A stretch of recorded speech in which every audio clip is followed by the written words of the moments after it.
देखो sir, final accounts of cooperative society हम लोग कर रहे हैं। पहले हमने टॉपिक कंप्लीट किया। अच्छा, हमने भी कौन सा टॉपिक कंप्लीट किया? Investment accounting. सैटरडे को इन्वेस्टमेंट अकाउंटिंग का टेस्ट क्या होगा? सैटरडे को बीकॉम का भी टेस्ट रखा है हम लोगों ने, आप लोग का भी टेस्ट है, और उसमें शेयर्स और डिबेंचर्स दोनों भी रहेंगे। मतलब एक क्वेश्चन शेयर्स का होगा और एक क्वेश्चन डिबेंचर्स का। तो बी प्रिपेयर्ड, सैटरडे को हम लोग टेस्ट लेने वाले हैं। ओके, अभी क्या हुआ था लास्ट सेमेस्टर में, एक तो लेट सब ऐसा ज्वाइनिंग लेट्स हो रहे थे सब, तो हम लोग टेस्ट नहीं ले पाया। उसमें उसका नतीजा देखा आप लोगों ने, पेपर में देखा आप लोगों ने, एफए का पेपर में क्या हुआ। ओके, तो एफए का टेस्ट तो कंपलसरी पूछा। ओके, अभी जैसे आपका एक टॉपिक कंप्लीट हुआ इन्वेस्टमेंट अकाउंटिंग में, तो उसका हम लोग एक टेस्ट रखेंगे ये सैटरडे। ओके, तो please do attend that test. कुछ भी करके वो टेस्ट को आप बैठिए। शेयर्स और डिबेंचर्स है दोनों आपको, ठीक है। अब यहाँ पर हम लोग आज एक नया टॉपिक कर रहे हैं, that is final accounts of cooperative society. Final accounts of cooperative society.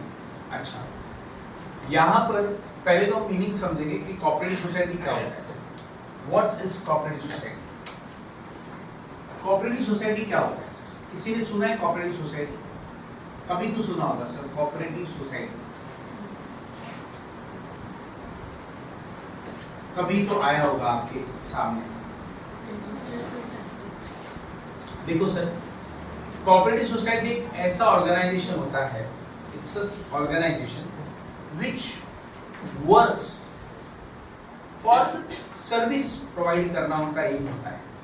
Means their aim is to provide services to its member. मतलब कोऑपरेटिव सोसाइटी में जो भी मेंबर रहेंगे, जिन्होंने मिलकर ये कोऑपरेटिव सोसाइटी को फॉर्म किया है, उस ऑर्गेनाइजेशन को बनाया है कोऑपरेटिव सोसाइटी, तो वो सब आपस में एक दूसरे को सर्विस प्रोवाइड करते हैं। मींस एक दूसरे को सर्विस प्रोवाइड करने का इनका काम होता है कोऑपरेटिव सोसाइटी का। इसका एक बेस्ट एग्जांपल मैं आपको दूंगा। कोऑपरेटिव सोसाइटी एक होता है cooperative housing society. Cooperative housing society, okay, ठीक है। अच्छा, दीप्ती बेटा, तुमच्या बिल्डिंगचं नाव काय? पूर्ण नाव सांगा। शिवलेखा कोऑपरेटिव हाउसिंग सोसाइटी। देखो, ऐसी कोऑपरेटिव हाउसिंग सोसाइटी जहां पर हम रह रहे हैं, अब ये जो सोसाइटी जहां पर अपना क्लास चल रहा है उसका नाम है रेखा विला कोऑपरेटिव हाउसिंग सोसाइटी। ठीक है ना? ऐसा तुम सब नागेश टॉवर है तो सोसाइटी, ये कोऑपरेटिव हाउसिंग सोसाइटी होते हैं। जिस बिल्डिंग में हम रिसाइड कर रहे हैं, या जिस कॉलोनी में हम रह रहे हैं, या जिस स्टॉल में हम रह रहे हैं, उसकी नाम कोऑपरेटिव हाउसिंग सोसाइटी नाम दिया जाता है। ओके, तो कोऑपरेटिव हाउसिंग सोसाइटी क्या है कि जितने भी उस सोसाइटी के अंदर मेंबर्स रहते हैं, सबको फैसिलिटीज प्रोवाइड करना, इसीलिए हम सोसाइटी बनाते हैं। ओके, अब क्या फैसिलिटी? जैसे लिफ्ट का फैसिलिटी प्रोवाइड करें, लिफ्ट्स सोसाइटी में, लिफ्ट्स आपके फ्लैट्स के आगे पैसेज होता है, देखो वहाँ पे लाइट्स प्रोवाइड करना, वाटर प्रोवाइड करना, electricity, water, lifts, parking facility provide करना आपकी सोसाइटी के अंदर, ये सब मेन काम होता है सर कोऑपरेटिव हाउसिंग सोसाइटी का। तो कोऑपरेटिव सोसाइटी क्या होती है ये समझ में आया? कोऑपरेटिव सोसाइटी क्या करता है? फिर अपने मेंबर्स को सिर्फ वो लोग क्या देते हैं? सर्विस प्रोवाइड करते हैं। जो भी कोऑपरेटिव सोसाइटी के मेंबर बनते हैं, ओके, अब मेंबर कैसे बनते हैं सर? आपको उस कोऑपरेटिव सोसाइटी को कुछ शेयर्स खरीदने पड़ेंगे। You have to take share certificate, आपको मेंबर बनना पड़ेगा। और वैसे बेसिकली शेयर्स खरीदते वही लोग शेयर खरीदते जो इस सोसाइटी के मेंबर होते हैं। जैसे मैंने आपको बोला ना, कोऑपरेटिव हाउसिंग सोसाइटी, तो जिस बिल्डिंग में जो लोग रह रहे हैं उन्हीं को शेयर्स मिलते हैं, वो बन जाते हैं कंपनी के, सॉरी, उस कोऑपरेटिव सोसाइटी के शेयर होल्डर्स।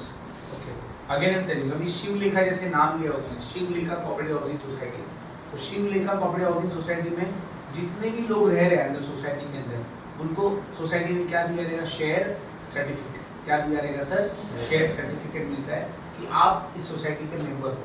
आपने कुछ पैसा इन्वेस्ट करना पड़ता है, शेयर में कुछ पैसे डालने पड़ते हैं। Okay, you will become a member of that society. ऐसा, तो again I am telling you, cooperative society क्या होता है? कि ऐसा ऑर्गेनाइजेशन जो अपने मेंबर्स को सर्विस प्रोवाइड करेगा। ओके, और यहाँ पे हमने कोऑपरेटिव सोसाइटी का एक एग्जांपल लिया, व्हाट? Cooperative housing society. एक हाउसिंग सोसाइटी जो बिल्डिंग्स हो गई या चॉल हो गया या कोई कॉलोनी हो गई, तो वो सब हाउसिंग सोसाइटी में रहता है। आप कभी देखना यहाँ से अभी आप निकलोगे तो हर सोसाइटी के आगे ऐसे लिखा रहेगा। अभी यहाँ पे सामने सोसाइटी पराग, तो पराग कोऑपरेटिव हाउसिंग सोसाइटी। अब वो सोसाइटी क्यों बनाया सर? जो भी पराग बिल्डिंग में रहते हैं, उस सोसाइटी में रहते हैं, उस सोसाइटी के सभी मेंबर्स को फैसिलिटी मिलना चाहिए। क्या फैसिलिटी? लिफ्ट का फैसिलिटी मिलना चाहिए, पार्किंग की फैसिलिटी मिलनी चाहिए, हाउस कीपिंग का facility. What is house keeping? वो साफ सफाई वाले लोग आते हैं ना, सफाई वाले लोग आते हैं, उसकी फैसिलिटी मिलनी चाहिए। टाइम पर पानी मिलना चाहिए, आपके पैसेज में लाइट्स होना चाहिए। Okay, club house facility, club house समझे मतलब हॉल वगैरह होता है सोसाइटी का, उसकी फैसिलिटी। कई बार तो बड़े बड़े हाई फाई सोसाइटीज रहते हैं, उनका स्विमिंग पूल का फैसिलिटी मिलता है, स्विमिंग पूल की फैसिलिटी मिलती है। सो कोऑपरेटिव हाउसिंग सोसाइटी, ये सब उस सोसाइटी के लोग मिलकर ये बनाते हैं ताकि सभी को फैसिलिटीज मिले। अगर किसी को प्रॉब्लम्स हो रहे हो फैसिलिटीज मिलने में, तो सोसाइटी के अंदर वो कंप्लेन कर सकता है, फिर सोसाइटी मिलकर वो लोग सॉल्व करते हैं। अब कोऑपरेटिव हाउसिंग सोसाइटी में एक कमेटी होती है सर, आपको एक एग्जाम कमेटी रहता है, उसका प्रेसिडेंट होता है, अध्यक्ष होता है, सुना रहेगा, सेक्रेटरी होता है। ओके, प्रेसिडेंट, सेक्रेटरी, कई बार कैशियर होता है जो सब सोसाइटी के पैसे रखेगा, चेयरमैन रहेगा। तुमची सोसाइटी का नाव काय? आत्ताच तुम्ही बोलत होते हाँ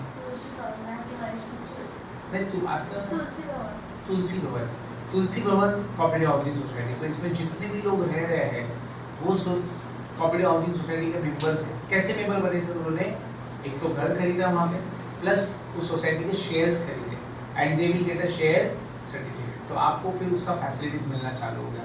फैसिलिटीज मतलब पार्किंग करने मिल जाएगा, लिफ्ट की फैसिलिटी मिल जाएगी, आपके घर के आगे लाइट्स का, ये सब होता है। क्लियर है? तो हम लोग क्या सीखने वाले हैं? Cooperative housing society. ये सिंपल याद रखो, जिस सोसाइटीज में हम रहते हैं, जिस बिल्डिंग में हमारा घर होता है, वही कोऑपरेटिव हाउसिंग सोसाइटी है। और उसी का हम लोग फाइनल अकाउंट बनाने की सीखने वाले, उसी का फाइनल अकाउंट बनाने की। अच्छा, इस सोसाइटी को चलाता कौन है सर? मेंबर्स चलाते हैं, और मेंबर्स ही इलेक्शन करते हैं। अभी जैसे 100 मेंबर है सोसाइटी में, तो 100 के 100 लोग नहीं चलाएंगे, उसमें से कुछ लोगों को सिलेक्ट करेंगे कि भाई इस सोसाइटी का ये अध्यक्ष है, मतलब प्रेसिडेंट है, फिर वाइस प्रेसिडेंट है, फिर सेक्रेटरी है, फिर मेंबर है, एक दो लोग रहेंगे जो चेयरपर्सन रहेगा, जो सोसाइटी को मैनेज करेंगे। Clear with this? आपके सोसाइटी का नाम क्या है? Shamshad cooperative housing society. Okay, आपका सोसाइटी? जगदाले। जगदाले अभिजरा में रहते हैं आप? किसी जगदाले? जगदाले सदन। ओके, तुझा? रवि पाटिल। ओके, तो एक आप लोग का एग्जाम्पल मैंने लिया सब कि भाई हर एक जगह पर एक सोसाइटी। इवन आपको एक बता दूं, सोसाइटी में प्रेसिडेंट का तुम नाम पता है? तुझा हर्ष? हो, पण असे सोसाइटी बनवली असेल म्हणून 40 पण कोऑपरेटिव सोसाइटी असतात नाही?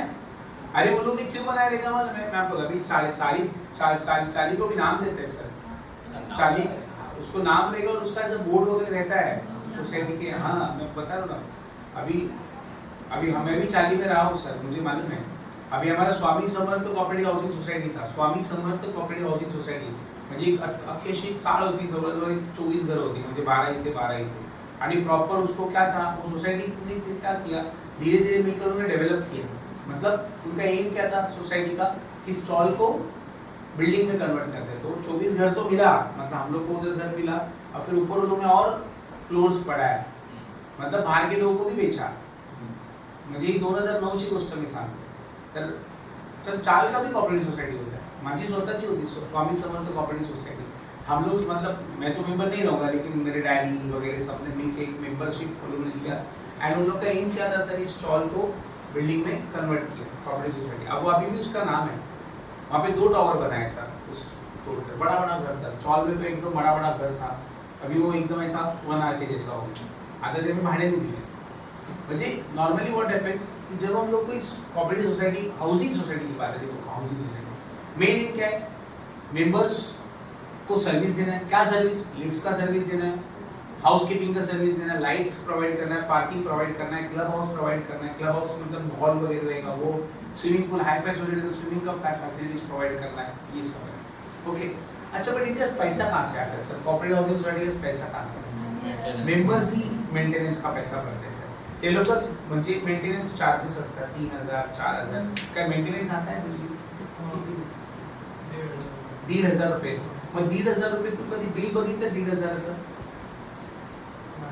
नहीं.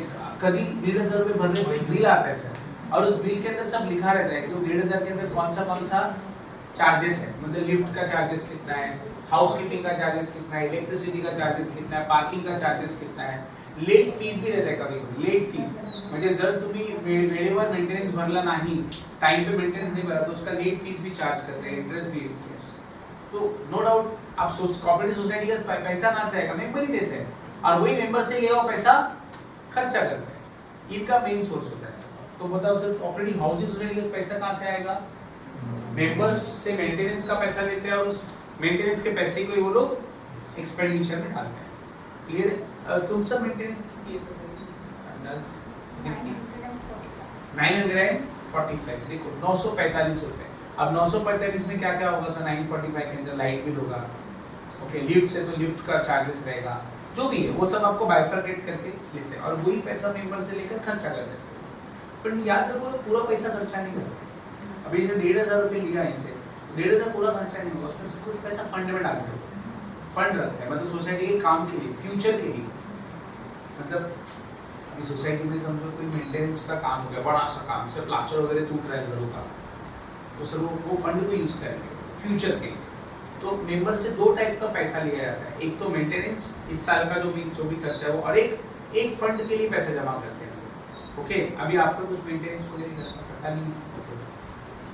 तुझं वाशीचं पण घर आहे ना वसई, त्याचं मेंटेनेंस किती आहे?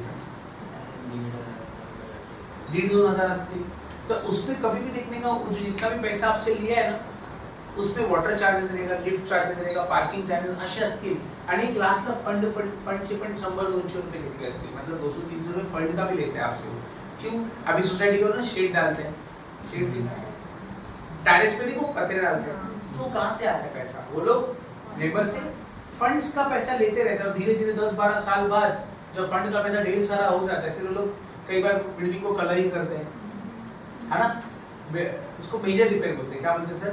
Major repair. ध्यान से सुनना, अच्छे से सब चीज मैं आपको एक्सप्लेन कर रहा हूँ, क्योंकि ये वर्ड्स बार बार आने वाले. तो बोलो, मेंबर से कौन सा पैसा लिया सर आपने? मेंटेनेंस का पैसा लिया, और उसमें एक और फंड का पैसा भी इंक्लूड रहता है. बट वो फंड का पैसा इस साल यूज नहीं होगा, वो फ्यूचर के लिए हमारी सोसाइटी लेके रखती है कि फ्यूचर में उसका यूज करेंगे. जब तक के लिए वो लोग पैसे क्या करते हैं? अभी जैसे मैंने सिमिलर सोसाइटी का पैसा लिया, मेंटेनेंस का चार्जेस लिया, मेंटेनेंस का 1000 लिया, और 500 मैंने फंड का लिया. अब फंड तो अभी यूज होने वाला नहीं है, तो 500 रुपीज में क्या करूंगा? एज अ कोऑपरेटिव सोसाइटी हम उसको एक जगह पे इन्वेस्ट कर देते हैं. क्या करते हैं सर? इन्वेस्ट, क्योंकि अभी तो यूज नहीं होने वाला है. ओके, तो याद रखो मेंबर से दो टाइप का पैसा आएगा. कौन सा? एक मेंटेनेंस और फंड का.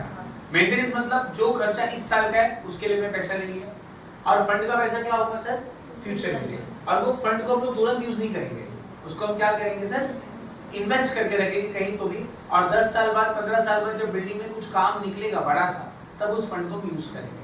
आपने देखा रहेगा लास्ट ईयर अपनी जो सोसाइटी है ना, इसका काम हुआ था, देखा रहेगा आपने. आप लोग जब आए थे तभी भी काम चालू था, बाबू वगैरह सब लगा था. तो क्या हुआ सर? वो फंड का पैसा यूज किया है लोगों ने. कुछ 12-13 लाख रुपए खर्चा हुआ पूरी सोसाइटी को ये रिनोवेट करने में. तो 12-13 लाख रुपए कहाँ से आए सर इनके पास? इन्होंने धीरे धीरे थोड़े फंड्स जमा रखे थे, फिर ऊपर पतरा वगैरह डाल दिया, वो शेड डाल दिया. फिर किसी के घर में पिलर्स वगैरह खराब है तो घर में काम करवाया पिलर्स वगैरह का, ऐसा. तो ये होता है फंड का पैसा. याद रखिए, कोऑपरेटिव हाउसिंग सोसाइटी का पैसा कहाँ से आता है सर? मेंबर से. और मेंबर से दो टाइप का फंड पैसा आता है. एक तो करंट ईयर के खर्चे के लिए, करंट ईयर का खर्चा जैसे लिफ्ट का खर्चा, हाउसकीपिंग का खर्चा, और एक फंड लेते हैं हम. फंड का पैसा कब यूज होता है सर? फ्यूचर में. आणि ती कोऑपरेटिव सोसाइटी आपल्याकडे ठेवत नाही, ते कोऑपरेटिव सोसाइटी काय करते हैं? उसको कहीं तो भी इन्वेस्ट करके रखते हैं. 10-15 एफडी बना देते हैं उसका. एफडी मतलब फिक्स डिपॉजिट करके रखते हैं. ओके, और फिर उस पैसे को बाद में यूज करते हैं. Clear with this? अच्छा, तो थोड़ा सा मैं डिटेल यहाँ पे लिखूंगा कोऑपरेटिव हाउसिंग सोसाइटी के पास पैसा कहाँ से आता है और क्या क्या है. अच्छा, यहाँ पे हम लोग को उसका फाइनल अकाउंट बनाना है, और फाइनल अकाउंट में दो चीज बनाना है. एक बनाना है इनकम एंड एक्सपेंडिचर अकाउंट. कौन सा अकाउंट बनेगा sir? Income and expenditure account पहले बनेगा, और सेकंड हमको बनाना है बैलेंस शीट. क्या बनाना है सर अपने को? बैलेंस शीट बनाना है sir, second. Okay, balance sheet बनाना है। अच्छा, दूसरा कोऑपरेटिव हाउसिंग सोसाइटी होता है कंज्यूमर कोऑपरेटिव सोसाइटी। इसके ऊपर भी बहुत बार क्वेश्चन आए हुए हैं sir. Consumer cooperative society, consumer cooperative society. Okay, अब कंज्यूमर कोऑपरेटिव सोसाइटी क्या करते हैं मालूम है? अपनी मेंबर्स को गुड्स खरीदता है कम भाव में, मतलब एग्रीकल्चर से या डायरेक्ट फार्मर से जब लेकर दे, बीच में मिडिलमैन कोई नहीं रहेगा। अभी समझो हम लोगों ने एक सोसाइटी चालू किया, कौन सा सर? Consumer cooperative society. अब हम सब मेंबर हैं, मैं भी मेंबर हूं, आप सब मेंबर हो। हमारी एक संस्था है कंज्यूमर कोऑपरेटिव सोसाइटी। अब हमारी सोसाइटी क्या करेगी मालूम है? डायरेक्ट जाएगी किसान के पास माल खरीदने के लिए। क्या? गेहूं, चावल, दाल, जो भी खरीदना डायरेक्ट किसान से खरीदेंगे हम लोग, फार्मर से खरीदेंगे, और वो फार्मर से खरीदने के बाद अपने मेंबर्स को कम भाव में बेचेंगे। मतलब इन लोगों का एम क्या होता है? अपने मेंबर्स को कम प्राइस में गुड्स प्रोवाइड करना। कंज्यूमर कोऑपरेटिव सोसाइटी, नाम देखो, कंज्यूमर कोऑपरेटिव सोसाइटी का एम क्या होता है? सर कम प्राइसेस में अपने मेंबर को गुड्स एंड सर्विसेज प्रोवाइड करने का मतलब लो प्राइस। गुड्स लाते कहां से सर? ये लोग लाते डायरेक्टली कॉन्टैक्ट विदाउट मिडिलमैन, कोई होलसेलर नहीं, कोई रिटेलर नहीं। ये सोसाइटी खुद ही जाएगी एग्रीकल्चर जो रहेगा फार्मर, उसके पास से खरीद के और अपने मेंबर को कम भाव में ये प्रोवाइड करता है। मतलब अगर जैसे सोसाइटी 10 रुपए का हमने कोई माल खरीदा, तो वही एज इट इज उसमें 1 रुपए का प्रॉफिट रख के फिर अपने कंज्यूमर को देंगे। अब बच्चे बोलेंगे प्रॉफिट क्यों लिया सर? ये तो सोसाइटी, बट प्रॉफिट लेना पड़ेगा। 1 रुपए प्रॉफिट, कम प्रॉफिट ले रहे, बट लेना पड़ेगा, क्योंकि इस कॉर्पोरेट सोसाइटी को फ्यूचर में चलाना है। और देखो, जो भी प्रॉफिट होगा किसमें बटेगा? तो मेंबर ही तो लेंगे। ये प्रॉफिट तुम्हारा परत दिया जाना, एज अ प्रॉफिट डिस्ट्रीब्यूट हो जाएगा डिविडेंड के तौर पे, because you are the share holders. तो आपको ये प्रॉफिट आपको वापस मिलेगा, बट फिलहाल हम लोग लेते हैं 1-2 रुपए का कम प्रॉफिट में आपको सामान दिया जाएगा। जे का प्रॉफिट होना वही प्रॉफिट आपको बांट दिया जाएगा इसमें। किसमें सर? Consumer cooperative society. ये समझ में आ गया? तो हम लोग क्या सीख रहे हैं सर? कोऑपरेटिव सोसाइटी के 2 पार्ट सीख रहे हैं। ऐसे बहुत सारी कोऑपरेटिव सोसाइटी है, बैंक भी होती है, आपने देखा रहेगा बैंक कोऑपरेटिव सोसाइटी। कौन से बैंक है cooperative society? Saraswat cooperative bank सुना रहेगा आपने। अच्छा, टीजेएस भी क्या है? थाने जनता सहकारी बैंक है। ऐसे कोऑपरेटिव बैंक के भी नाम आपने सुने रहेंगे सर। कौन सी कोऑपरेटिव बैंक के नाम सुने? नाम कोऑपरेटिव उसके आगे पंजाब नेशनल बैंक, ऐसे कोऑपरेटिव नाम उसके आगे है। काय नाम है? Bharat cooperative bank. Okay, very good, Bharat cooperative bank. एक और है सारस्वत कोऑपरेटिव बैंक, इधर ही नौपाड़ा में पीछे, उसका ब्रांच तो इधर ही है। ऐसे बहुत सारे बैंक हैं जिनके आगे कोऑपरेटिव बैंक लगता है। मेरे दोनों बैंक कोऑपरेटिव बैंक है जहां पे मेरे अकाउंट्स है। एम्बिशियस का आपने देखा है ग्रेटर कोऑपरेटिव बैंक है, ग्रेटर बैंक कोऑपरेटिव बैंक है वो। फिर आपने जीपी पारसिक देखा रहेगा, जीपी पारसिक बैंक, वो भी कोऑपरेटिव बैंक है। आप नाम देखना उसका, कोऑपरेटिव बैंक लिखा है। तो ये कोऑपरेटिव बैंक्स भी, इनका एम अभी वो धीरे ना प्रॉफिट कमाने लगे, लेकिन पहले एम था उनका कि अपने मेंबर्स को सर्विस देना, पैसे देने का कम रेट में, the rate of interest will be low, ऐसा वो नहीं है। तो अभी हम लोग को बैंक वगैरह नहीं पढ़ना है, हम लोग को पढ़ना है हाउसिंग और कंज्यूमर। हमारे एग्जाम में यही आने वाला है। Clear with this? अच्छा, कंज्यूमर कोऑपरेटिव वाले क्या क्या बनाते हैं? ये लोग बनाएंगे पहला अकाउंट कौन सा? Trading account. ये लोग फिर क्या बनाएंगे sir? Profit and loss account, और बनाएंगे बैलेंस शीट। यस सर, बोलो सर। कंज्यूमर कोऑपरेटिव बैंक में क्या क्या बनाना पड़ेगा अपने को? Trading account, profit and loss account, balance sheet. अच्छा, कोऑपरेटिव हाउसिंग में क्या क्या बनाना पड़ेगा sir? Income and expenditure and balance sheet. और एग्जाम में ज्यादातर कौन सा आता है? अगर मैं रेशियो बांटूं तो इसका रेशियो 3:1 है। मतलब क्या? अगर 4 बार पेपर आया है तो 3 बार हाउसिंग पूछा और 1 बार कंज्यूमर पूछा। मतलब अगर मैं 4 पेपर में खोलकर देखूं तो 4 पेपर में से 3 पेपर आपके हाउसिंग वाले ही रहेंगे, जिसमें हाउसिंग ज्यादा पूछा है, और कंज्यूमर एक ही बार पूछा है। Means ratio is 3:1। 4 पेपर में से 3 बार हाउसिंग आया और 1 बार कंज्यूमर आया। मुझे हाउसिंग आने का चांसेस बहुत ज्यादा रहता है। करें सर स्टार्ट? आपको लिखना है, आप लिख सकते हैं। फिर हम थोड़ा सा इसका समरी लिखेंगे, इसको बाद में सीखेंगे। बहुत इजी, ये तो ट्रेनिंग पीरियड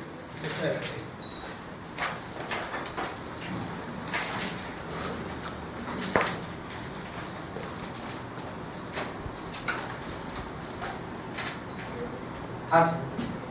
अभी ध्यान देना, हम लोग ने अभी सीखा था कि कोऑपरेटिव हाउसिंग में पैसा कहाँ से आएगा सर? बोलो, कहाँ से आएगा सर? ये फंड मेंटेनेंस का पैसा आएगा, सोसाइटी मेंबर्स से, और फंड का पैसा, ये फंड हम लोग बट अभी यूज नहीं कर रहे हैं, फंड हम लोग फ्यूचर के लिए।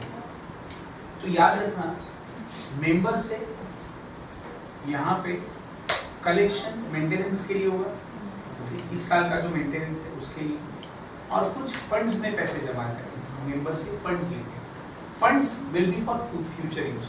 ओके, अब यहाँ पर मैं लिख रहा हूँ, अब आराम से आप लोग ही बताएंगे, वेरी इजी है, ध्यान से सुनना।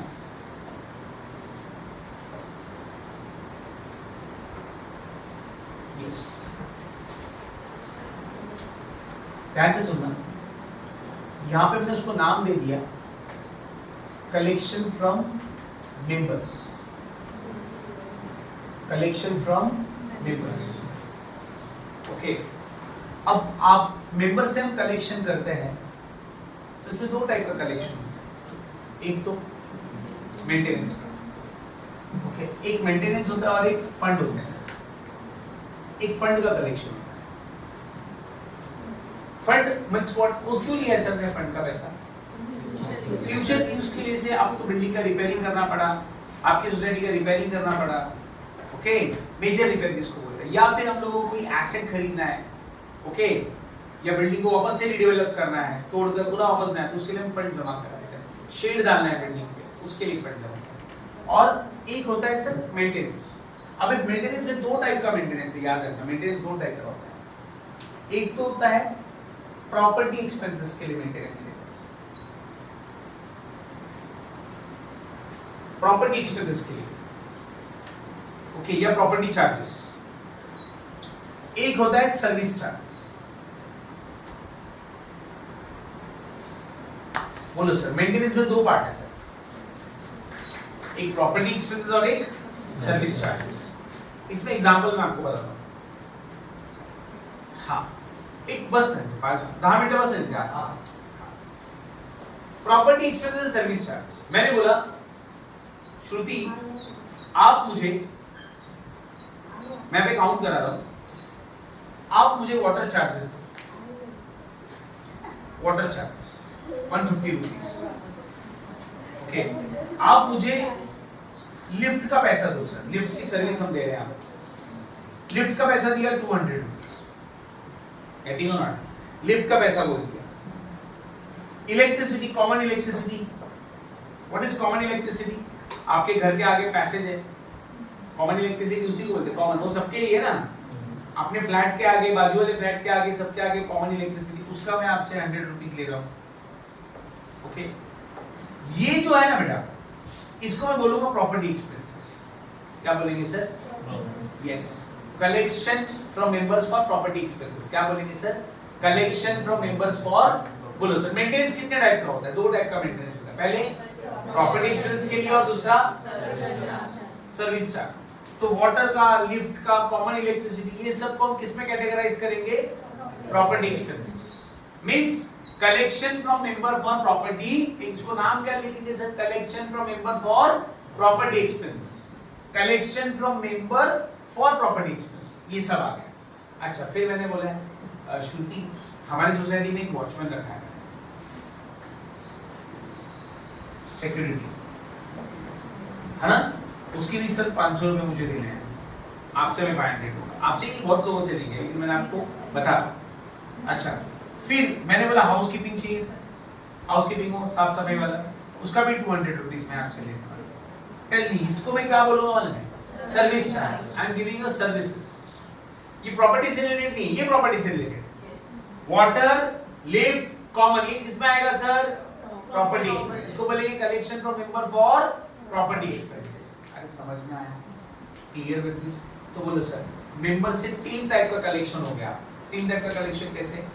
Collection from member for property expenses, collection from member for service charges and collection from member for funds.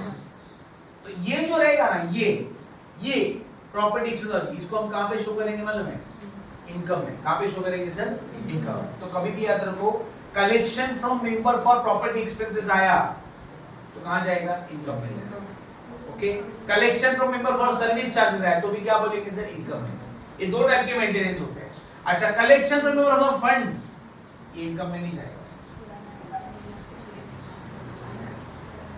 ये कहाँ जाएगा? क्यों बेटा लाइब्रेरीज में जाएगा? मुझे बताओ। ये अभी यूज नहीं हुआ है, मैंने आपसे 1000 रुपए ले लिए, अभी तक यूज नहीं किया है। अगर यूज नहीं किया तो रिफंड भी देना पड़ सकता है। मतलब मेरे लिए, मेरी सोसाइटी के ऊपर ये क्या है? लाइब्रेरी है। अगर अलमास में आपसे पैसे ले लूं, फंड के पैसे, अगर मैं वैभव से फंड के पैसे ले लूं, रोहन से फंड के पैसे ले लूं, आप लोगों से सबसे फंड का पैसा ले लूं, तो ये फंड का पैसा अभी यूज नहीं करना है मेरे, कभी यूज करना है। तो जब तक के लिए मेरी लाइब्रेरी है, जब तक मैं यूज नहीं करूंगा। अगर मैं यूज नहीं किया तो आप लोग मांगेंगे कि नहीं मेरे से? आप सीधा बोलेंगे ऋतिका मला म्हणणार सर तुम्ही फंडचे पैसे घेतलेले ते परत द्या मला, क्यों लिया फंड का पैसा, यूज नहीं कर रहे ना, वापस दो।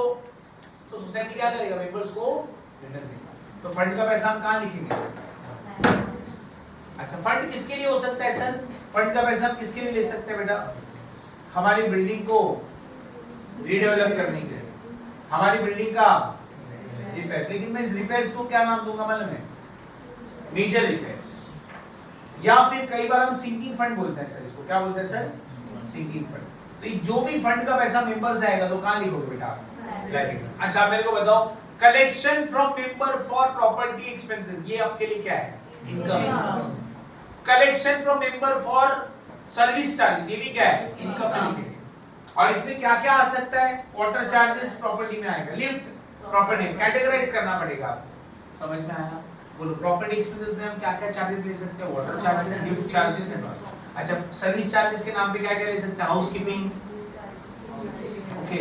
इवन कभी-कभी सर्विस चार्जेस में मीटिंग फीस भी आता है सर, मेंबर से मीटिंग का भी पैसा लेते हैं। मीटिंग है, खाने पीने आना पड़ेगा आपको, आने वाले ना खाने पीने के लिए। मीटिंग में कुछ मिलता है ना खाने को, चाय भी मिलता है, वो पैसा आपसे ही लेते हैं, वो अपने जेब से नहीं डालते, सर्विस चार्ज में। समझ में आया? तो ये अपना इस तरह से होता है। क्वेश्चन में बोला जाएगा water charges, collection from water charges. Collection for किस में आएगा sir? Property. Collection from property. Collection for lift कहाँ पे आएगा? प्रॉपर्टी। Collection for property. मतलब ये छोटे छोटे आइटम है जो दिए रहेंगे, आपको सिर्फ कैटेगराइज करना है क्यों किस में आएगा। बोलो सर। कलेक्शन फॉर सिक्योरिटी, उसको लिखिए collection for service charge. Collection for housekeeping, collection for service charge. Collection for meeting, collection for service charge. Collection for lift, collection for property. समझ में आया? कलेक्शन ऑफ कॉमन इलेक्ट्रिसिटी, समझ में आया? अच्छा, collection of funds, सब line में आएगा। समझ में आया? प्लीज लिख कर लो, फिर मैं आपको फॉर्मेट करता हूँ।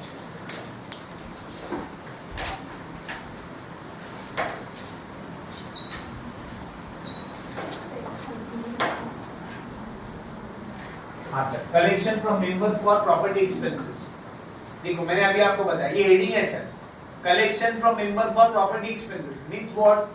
हमने मेंबर से प्रॉपर्टी एक्सपेंसेस के लिए पैसा कलेक्ट किए, बट उसके अंदर बहुत सारे बाइफर्केशन होते हैं। क्या क्या बताया था सर मैंने इसमें? बोलो। सबसे पहले आएगा प्रॉपर्टी टैक्सेस, लिख लो सर इसमें, चलो लाइन बाय लाइन में बताते जाते हैं। प्रॉपर्टी टैक्सेस, दूसरा water charges, water charges, okay. Common electricity charges,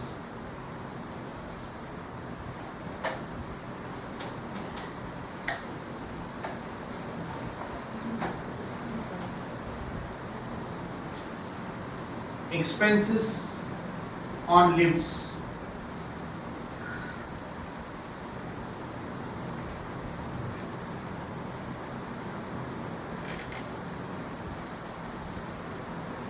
insurance charges sir, property का इंश्योरेंस का भी मेंबर से हम कलेक्ट करेंगे।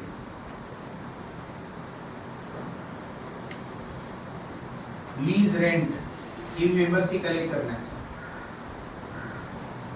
नॉन एग्रीकल्चरल टैक्स,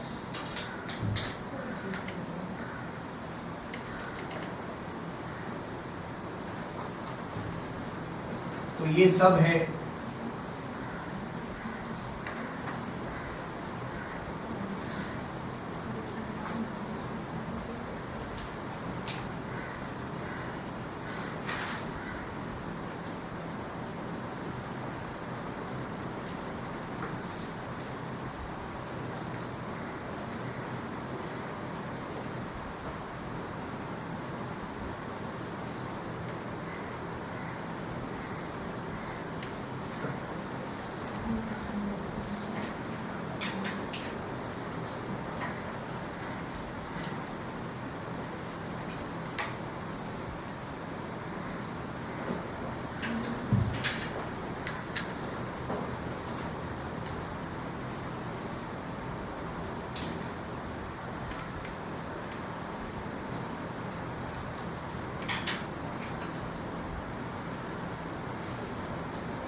इसको ना सर्विस चार्जेस को एक और नाम है establishment charges.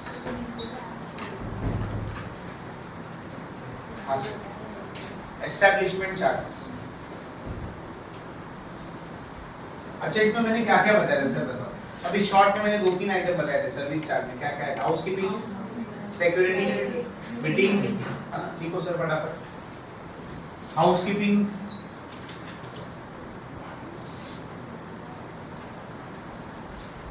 Security, meeting,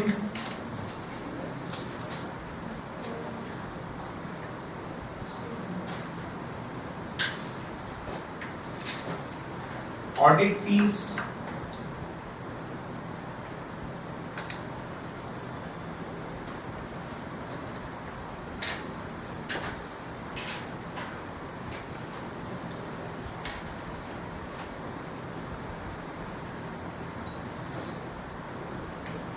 accounting charges,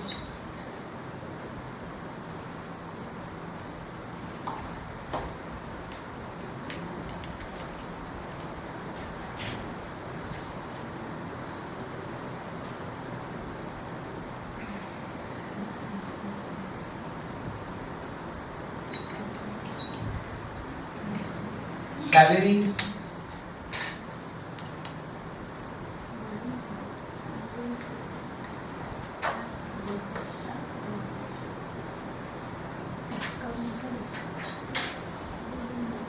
sitting fees. Okay, ये सब collection from member for service charges में आता है।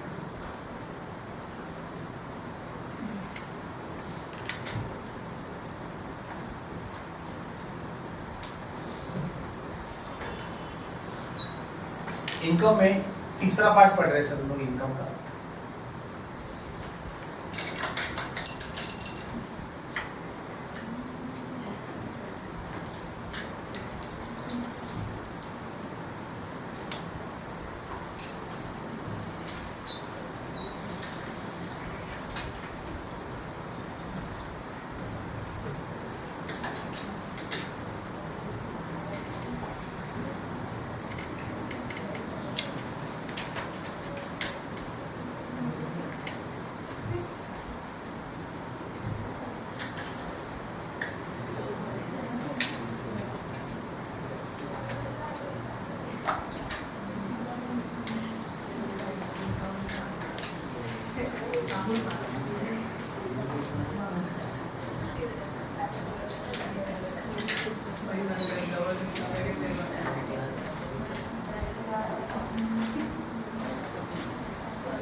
यस,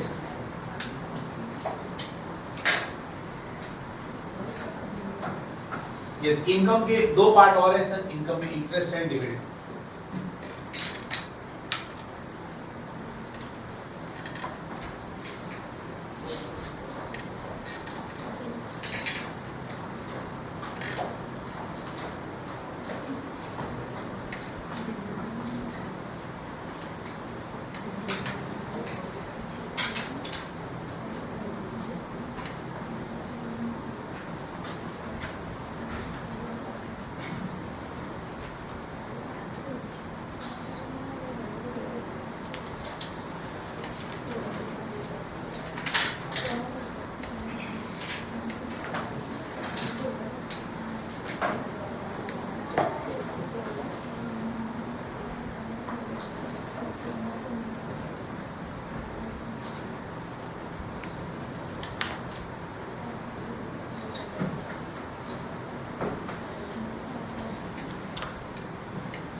फंड बोला है, फंड किसका हो सकता है? Repairs fund, redevelopment fund, sinking fund, वो जाएगा लाइब्रेरी में। लेकिन मेंबर से कलेक्शन, मेंटेनेंस के लिए दो टाइप का कलेक्शन है, collection from members for property expenses, उसमें ये सब आइटम आता है, collection from member for service, इसमें ये सब आइटम। समझ में आया?